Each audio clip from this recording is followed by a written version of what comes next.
At 45, Laura Miller thought her quiet life in Sacramento would never change. She worked long shifts as a nurse at a local hospital and came home to her small rented house every evening, grateful for peace and silence. Her younger sister Anna was the opposite: wild, impulsive and constantly chasing excitement. When Anna divorced her husband Mark after years of fighting, Laura wasn't surprised. What did surprise her was the knock on her door one Saturday afternoon. Standing there was Anna, looking tired and anxious, with 4 small children huddled around her. "Hey Laura," Anna said softly. "Can you watch the kids for just 1 hour? I need to run some errands." Laura frowned. "An hour? What's going on?" "I'll explain later, I promise." Anna forced a shaky smile and handed her a diaper bag. "There are snacks and diapers inside. I'll be right back." Before Laura could ask another question, Anna rushed down the porch steps and drove away. Laura looked down at the children: Ethan, Olivia, Sophie, and Liam, each with wide, confused eyes. "Come on in, sweethearts," she said gently. "Your mom will be back soon." The house filled quickly with the sound of children. Ethan and Olivia settled on the couch to watch cartoons. Sophie clung to Laura's leg and little Liam sobbed for his mother. Laura picked him up, whispering, "It's okay, sweetheart. Mommy's just out for a bit." But an hour passed. Then 3. Laura called Anna's phone again and again, no answer. She checked the diaper bag and found a small folded note at the bottom. The words made her heart sink. "I'll be back soon. Thank you, Laura." By midnight, worry turned into dread. Laura called her parents. "Mom, have you heard from Anna?" she asked, her voice trembling. Her mother hesitated. "No, dear." "Why?" "She dropped the kids off and never came back. It's been almost a day." "Oh, honey," her mother sighed. "She wouldn't just leave them." But the next morning, Anna's phone was disconnected. Days passed, then a week. Laura realized what she didn't want to believe. Anna wasn't coming back. She'd abandoned her 4 children. Laura sat at her kitchen table that night, her hands trembling around a cup of cold coffee. The children were asleep in her bed, huddled together for comfort. She whispered to herself, "What am I going to do?" She couldn't send them to strangers. They were family. So she made a decision that would change her life forever. She'd raise them herself. "You're safe with me," she promised quietly, standing outside their room. "I'll take care of you, no matter what." The next morning, Laura woke up early and made pancakes from scratch, something she hadn't done in years. The smell filled the house and soon little footsteps came running down the hallway. "Aunt Laura, are we having pancakes?" Ethan asked, rubbing his sleepy eyes. "Sure are," she said with a smile. "Grab a plate, champ." Sophie climbed onto a chair, clutching her teddy bear. "Is Mommy coming back today?" she whispered. Laura's chest tightened. "Not today, sweetheart," she said softly. "But we'll be okay." As the children ate, Laura knew she was no longer just their aunt. She had become their protector. Over the next few weeks, Laura's quiet life disappeared.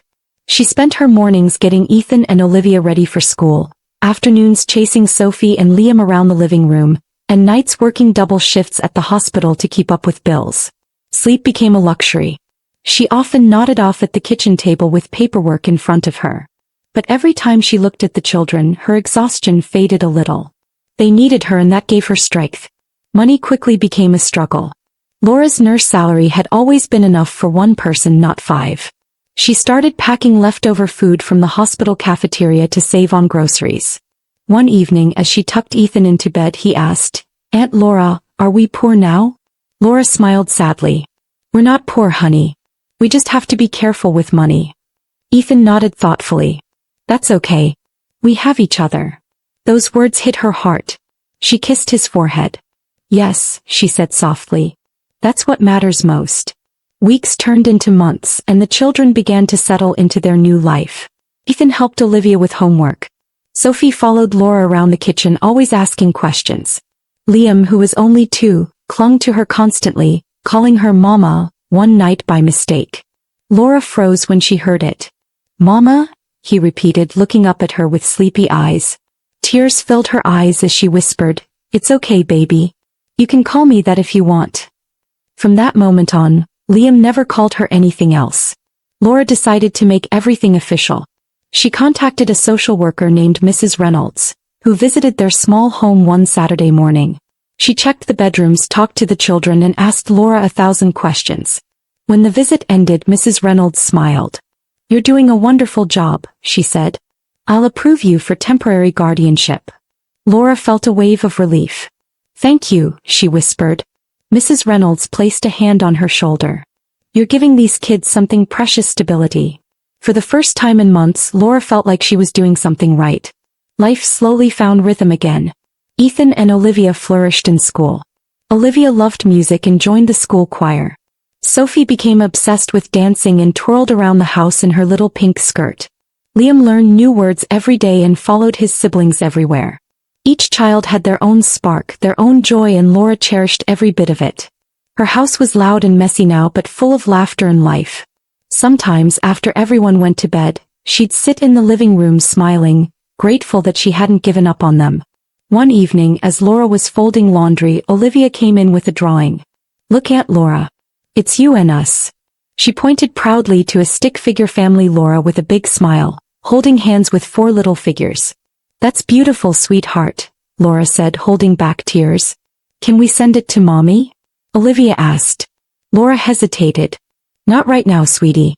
Mommy's still figuring things out." Olivia nodded, her smile fading. "Okay." When she left, Laura looked at the drawing again. Underneath it, Olivia had written, "My family." Years passed in a blur of hard work and love. Laura barely bought anything for herself. Her shoes were worn, her car was old, but the kids were thriving. She cooked dinner every night: spaghetti, rice and beans, and chicken stew. She helped with homework even when she could barely keep her eyes open. Every little achievement made it worth it. Ethan won a science fair. Olivia sang a solo at her school concert. Sophie learned her first ballet routine. Liam started playing soccer and scored his first goal. Laura was always there cheering them on. But even as life stabilized, Laura sometimes lay awake at night wondering about Anna. Where had she gone? Was she okay? Did she ever think about her children? She had tried calling her old number so many times that she'd memorized it, even though it was disconnected. She'd written letters to her last known address, but they all came back marked undeliverable. "You'd think a mother would at least check on her kids," Laura whispered one night. But there was only silence in return. 10 years later, everything changed again. Laura was 55 now, still working at the hospital but mostly day shifts. The children know her children were almost grown. Ethan was studying for college entrance exams. Olivia was preparing for a choir competition. Sophie had just joined a local dance team. Liam was a tall, energetic 12-year-old who never stopped smiling. Life was stable, peaceful, until one Tuesday afternoon when the doorbell rang. Laura opened the door and froze. Standing there, dressed in expensive clothes and holding a leather bag, was Anna. Behind her stood a tall man in a suit. "Hello, Laura," Anna said coolly, as if 10 years hadn't passed. Her tone was sharp and distant, nothing like the sister Laura remembered. "Can we come in?" Laura stood frozen at the door, speechless. "Anna," she finally managed to whisper. "After 10 years?" The man beside Anna stepped forward and extended his hand. "Good afternoon, Ms. Miller. I'm Mr. Collins, your sister's attorney. We'd like to discuss a family matter." Laura's heart sank. "Family matter?" she repeated. "The family you abandoned?" Anna's eyes narrowed. "I think we should talk inside." Against her better judgment, Laura stepped aside and let them in. The living room fell silent as the children looked up from what they were doing. Ethan, tall and serious now, froze when he saw his mother. "Mom," he said in disbelief. Olivia's face went pale. Sophie grabbed Liam's hand tightly. Anna scanned the room like a stranger visiting a hotel. "You've all grown so much," she said lightly, though her voice lacked warmth. "Why are you here?" Ethan asked, his jaw tightening. "You didn't even call." Anna glanced at her lawyer. "We'll get to that," she said, sitting on the couch without being invited. Laura stood near the doorway, her arms folded tightly across her chest. Something about this visit felt wrong.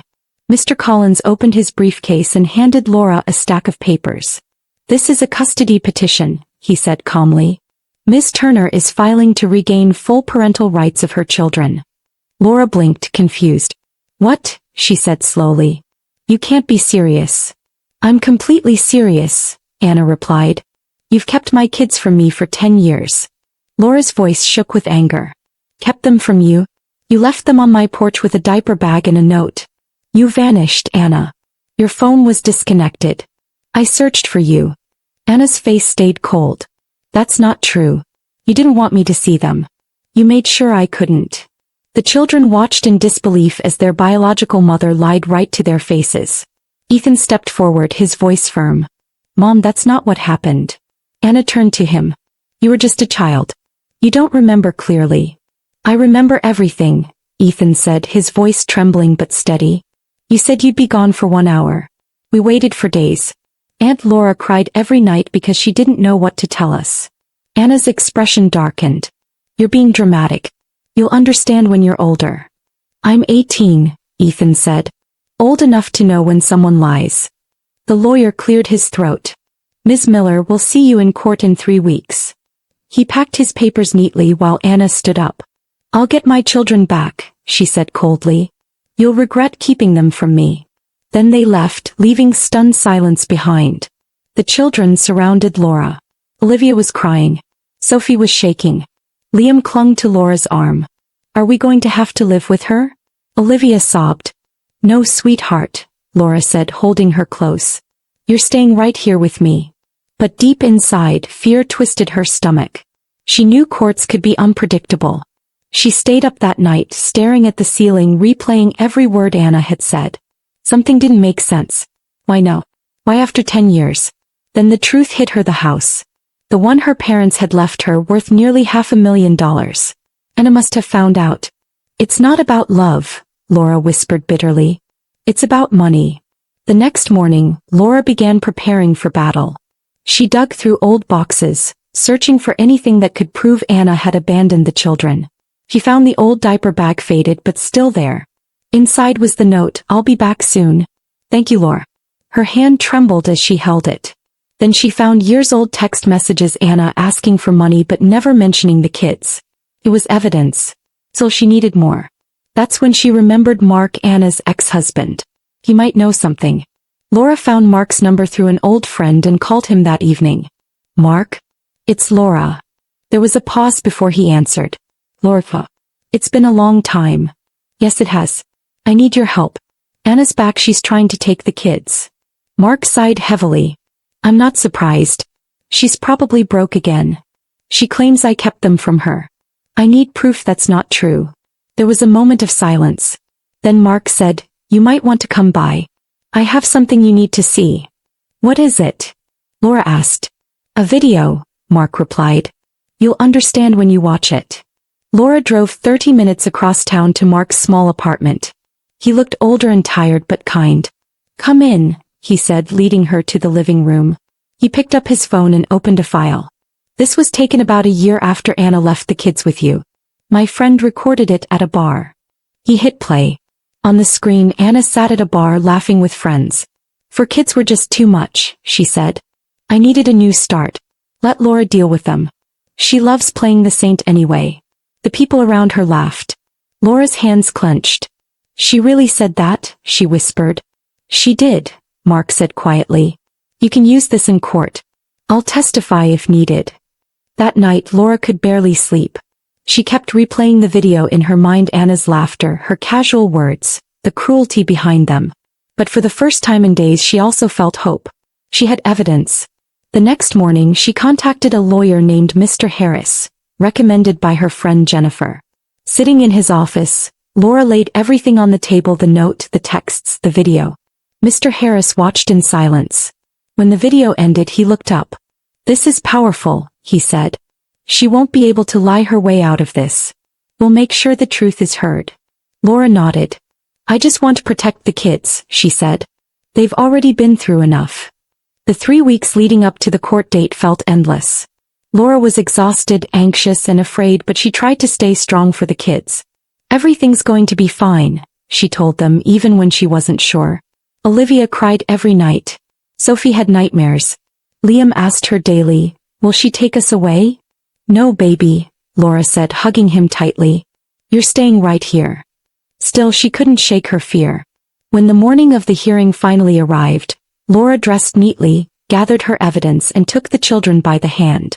Let's go tell the truth, she said firmly. All of it. The courthouse smelled faintly of coffee and polished wood. Laura's hands trembled as she sat beside her lawyer, Mr. Harris. Across the aisle, Anna looked completely different from the sister Laura once knew. Her hair was styled in perfect waves, her suit tailored and expensive. She looked confident, even smug. When the judge entered, everyone stood. "Court is now in session," the clerk announced. Laura felt her heartbeat echo in her ears. Anna's lawyer, Mr. Collins, began his argument. "Your Honor, my client, Ms. Turner, left her children in temporary care with her sister due to emotional distress and depression. She always intended to return for them but was denied access by Ms. Miller for a decade." Laura almost gasped. "Denied access?" She clenched her fists as Mr. Harris whispered, "Stay calm. Your turn will come." The judge nodded and looked toward Mr. Harris. "Your response, counselor?" Mr. Harris stood. "Your Honor, the truth is quite the opposite. Miss Turner vanished for 10 years. She left a note, no phone calls, no letters, no attempts at contact. I have evidence to prove it." Mr. Harris approached the bench and held up the small torn note. "This is what Ms. Miller found in a diaper bag the day her sister left 4 children on her doorstep." The judge read the note aloud. "I'll be back soon. Thank you, Laura." Then he looked over his glasses at Anna. "And you never returned?" Anna lifted her chin. "I tried, but Laura wouldn't let me near them." "That's not true." Laura burst out. "I called you dozens of times. I even wrote letters that came back unopened." The judge raised a hand. "Miss Miller, you'll have your turn." But Laura could see doubt flicker in his eyes as he looked at Anna. Next came the text messages. Mr. Harris displayed them on a large screen. "These are messages from Miss Turner over the years asking for money but never once asking about her children's well-being." Anna's face tightened. "Those were private," she snapped. "They're proof of your priorities," Mr. Harris said firmly. Not one mention of Ethan, Olivia, Sophie, or Liam. The judge leaned back. "Miss Turner, do you have any evidence that you tried to contact them?" Anna hesitated, then said, "I lost my phone." Mr. Harris smiled slightly. "For 10 years. The courtroom murmured. Then came the moment Laura had been waiting for. "Your Honor," Mr. Harris said, "we also have a video provided by Ms. Turner's ex-husband, Mark Turner." The judge nodded. "Proceed." Mark entered the courtroom quietly, his face calm but stern. He nodded at Laura before taking the witness stand. "This video was recorded about a year after Anna abandoned the kids," he explained. The video began playing. Anna's laughter filled the room. "4 kids were too much," she said on the screen. "I needed a new life. Let Laura deal with them." A gasp echoed through the courtroom. Anna's face went pale. "Miss Turner," the judge said slowly, "is this your voice in the video?" Anna's lips trembled. I was drunk. I didn't mean what I said." "But you said it," Mr. Harris replied calmly. "You never came back for them until money was involved. That's not motherhood. That's manipulation." Anna slammed her hand on the table. "You don't understand what I went through," she cried. The judge's voice grew cold. "You abandoned your children. That much is clear." He turned to Laura. "Ms. Miller, your devotion to these children is evident. I'd like to hear from them directly." Ethan went first. He stood tall before the judge, his voice steady. "Your Honor, Aunt Laura raised us. She worked nights, gave up everything and never complained. She's our mother in every way that matters." Olivia followed, tears running down her cheeks. "Aunt Laura was there when I was scared, when I was sick, when I had my first concert. My real mom wasn't." Sophie sniffled as she spoke. "Mom left us. Aunt Laura didn't. She loves us." Then little Liam stepped forward, clutching Laura's hand. "I don't know that lady," he said, pointing to Anna. "I only know Mom." The judge's eyes softened. After a long pause, Judge Davis took off his glasses. "I've heard enough," he said. "Miss Turner, your actions over the past 10 years show deliberate abandonment. These children have thrived under Ms. Miller's care. I hereby grant full legal custody to Laura Miller." Anna gasped. "Your Honor, please." "No," he interrupted firmly. "You may not contact these children for 7 years. That is my ruling." The gavel struck. The sound echoed through the room like thunder. Olivia burst into tears, hugging Laura. Ethan wrapped his arms around his siblings. They had won. The months that followed were filled with peace. Laura sold her old rental house and moved the children into her parents' home, the one Anna had tried to take. Each child flourished. Ethan got accepted into college with a scholarship. Olivia won awards for singing. Sophie joined a real dance academy, and Liam became captain of his football team.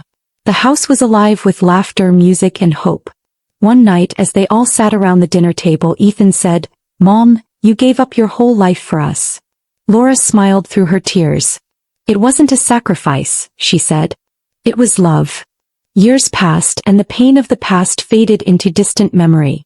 Anna eventually moved to a small town, living quietly and alone, while Laura's home thrived with joy. The kids no longer called her Aunt Laura.